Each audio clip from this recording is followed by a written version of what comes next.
Parmi les voitures de la collection de Bart Rossmann que nous sommes heureux de présenter à Rétromobile, il y a ce joyau, cette Ferrari 340 America Barchetta par Touring. Ici, c'est le procédé Superleggera, cher à Touring, qui est adopté, et la voiture est vraiment d'une élégance et d'une pureté rare, où on retrouve notamment des moulures à l'avant et à l'arrière caractéristiques du début des années 50. Elle rappelle d'ailleurs les 166, mais ici, la voiture est plus musculeuse, car nous sommes bien face à une grosse barquette. C'est la plus grosse barquette disponible à l'époque chez Ferrari, avec son moteur de plus de 4 litres et de 300 chevaux. Dans cette version-là, il a été légèrement fiabilisé pour pouvoir faire des épreuves de 24 heures. Ce qui est très important avec cette 340 America, c'est qu'elle possède encore son moteur d'origine, qui était celui avec lequel elle a fait les 24 heures du Mans, ainsi que ses carburateurs 40 DCF d'origine.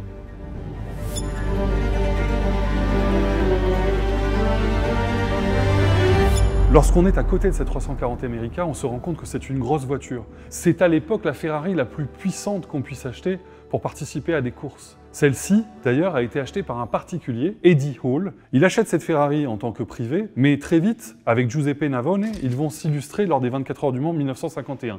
Il y a 9 Ferrari engagés cette année-là, et c'est cette voiture qui fera le meilleur temps des Ferrari en passant sous la barre des 5 minutes lors des qualifications, en faisant les mêmes temps que la Jaguar quasiment de Moss et la Talbot de Fangio. Malheureusement, pendant les 24 heures du Mans, la voiture devra abandonner dans la nuit. C'est le démarreur qui lâchera l'équipage Hall-Navone. Elle sera ensuite engagée par Eddie Hall en Angleterre lors du Tourist Trophy, associée à son volant à Mike Hawthorn, futur champion du monde de Formule 1, qui ne pourra malheureusement pas prendre le volant pendant la course puisque Hall sortira de la route.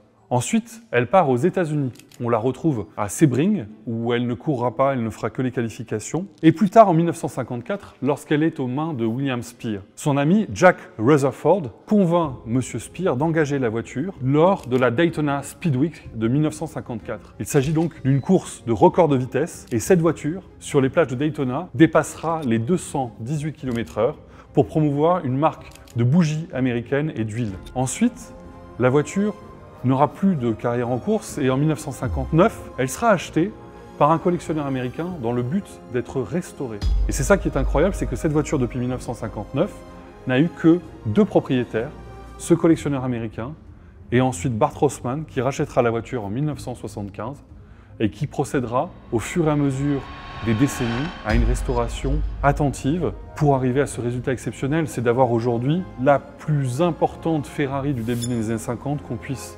acheter en tant que collectionneur, puisque la plupart de ces voitures sont aujourd'hui dans des grosses collections et ne seront jamais remises en vente. Ce qu'il faut faire ici pour le collectionneur, c'est conserver cet état d'origine et finaliser une restauration qui, au fond, aura duré plus d'un demi-siècle.